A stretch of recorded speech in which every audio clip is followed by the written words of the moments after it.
Alors salut à tous, aujourd'hui je vais faire une petite vidéo théorique sur la cope.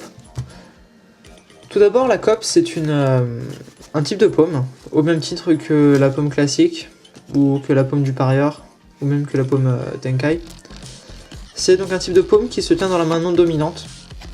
Par exemple la pomme classique peut se tenir dans la main droite et dans la main gauche, la pomme Tenkai par contre que dans la main dominante. Et la cope ou la Game Blast Cope, selon comment vous l'appelez, se tient exclusivement dans la main non dominante. Donc pour moi ce sera la main gauche. Donc si jamais vous suivez, suivez bien sûr avec votre main non dominante. Et elle se tient en particulier selon deux points de pression, donc un axe de pression et un point de pression. On a un axe de pression qui se trouve ici, le long de la main, le long de la paume en fait, qui descend à peu près de la première phalange de l'index ici jusqu'à la base du pouce ici.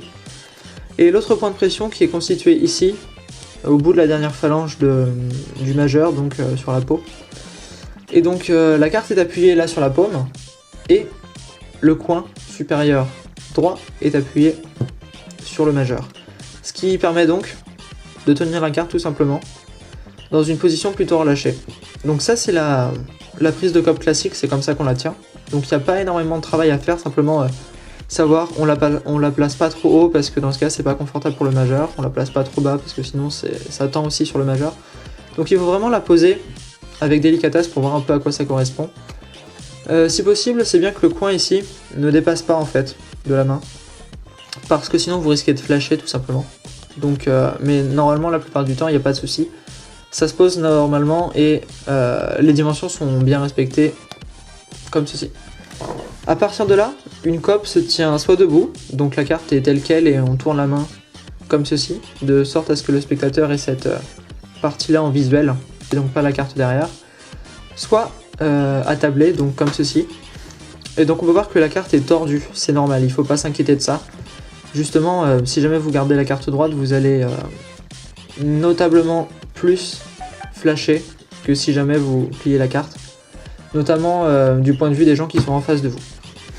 Donc c'est la première chose, on tient simplement la cope comme ceci, et on la pose, qui va donc plier ce coin là, et on relâche la main de manière donc naturelle.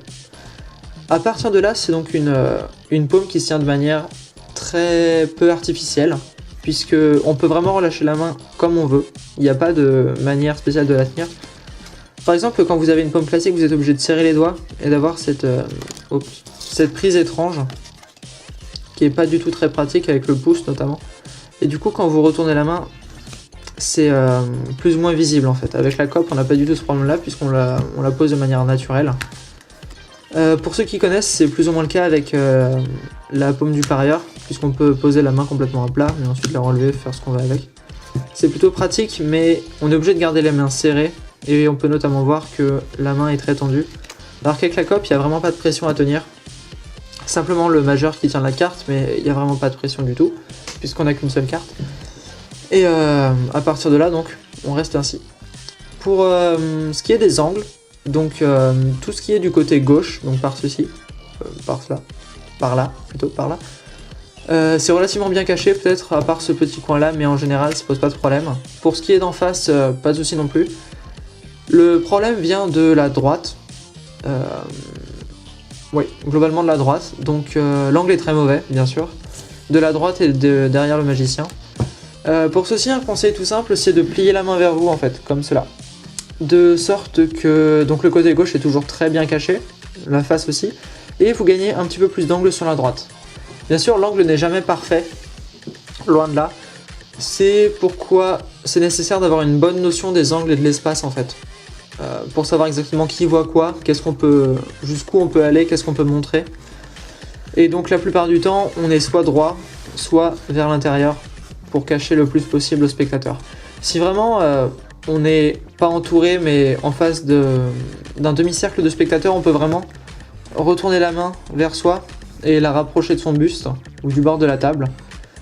Et de cette façon-là, il y a très peu de chances qu'on soit vu. À partir de là, donc, cette prise tient du fait que elle est très simple à prendre. On la prend du bas du paquet. J'ai détaillé quelques méthodes pour la prendre dans le dernier tutoriel, donc je ne vais pas revenir dessus. Mais je détaillerai plus tard des méthodes plus directes, peut-être même pour les reposer. Mais en fait ça tient du fait qu'on peut la prendre de manière invisible, de même que la reposer. Et qui permet de contrôler une carte en bas du paquet, ce qui servait notamment avant pour la donne du dessous. Donc on pouvait copier plusieurs cartes, puis faire mélanger le paquet, récupérer le paquet, remettre ça en dessous et les donner comme on voulait. C'est donc une cope relativement bien cachée, une paume relativement bien cachée. Pas si facile que ça à faire au départ. À vrai dire, il faut pas mal travailler dessus avant de réussir à avoir une sensation efficace à la cope. C'est un mouvement qui prend quelques mois à venir, pas plus. Il n'y a pas spécialement de notion de taille des mains, bien sûr, il ne faut pas que le majeur arrive à la moitié de la carte là, il faut un assez grand majeur. Mais puisqu'il est replié dessus, c'est pas gênant d'avoir des petites mains, au contraire. À partir de là, ce qu'il faut vraiment savoir, c'est comment la cacher, mais ce qui n'est pas un problème, puisque ça vient aussi en pratiquant, c'est normal. Et le dernier problème qu'on rencontre souvent avec la cope, c'est oser la sortir en fait, puisque c'est une paume relativement ouverte, donc effectivement, ça peut être difficile pour les magiciens débutants d'oser sortir une cope au milieu d'une table. Mais c'est pas si difficile, et si vous regardez attentivement, je le fais souvent en fait pendant mes tours, je le fais souvent et ça arrive que Romain aussi le fasse. Ça a notamment plusieurs avantages, par exemple contrôler la carte du spectateur et ensuite pouvoir faire mélanger le paquet, ce qui en général perd la plupart des magiciens, puisque dès que le paquet est mélangé on n'a plus de contrôle, donc c'est un aspect intéressant à prendre. Donc voilà, c'était une petite vidéo rapide sur la cope.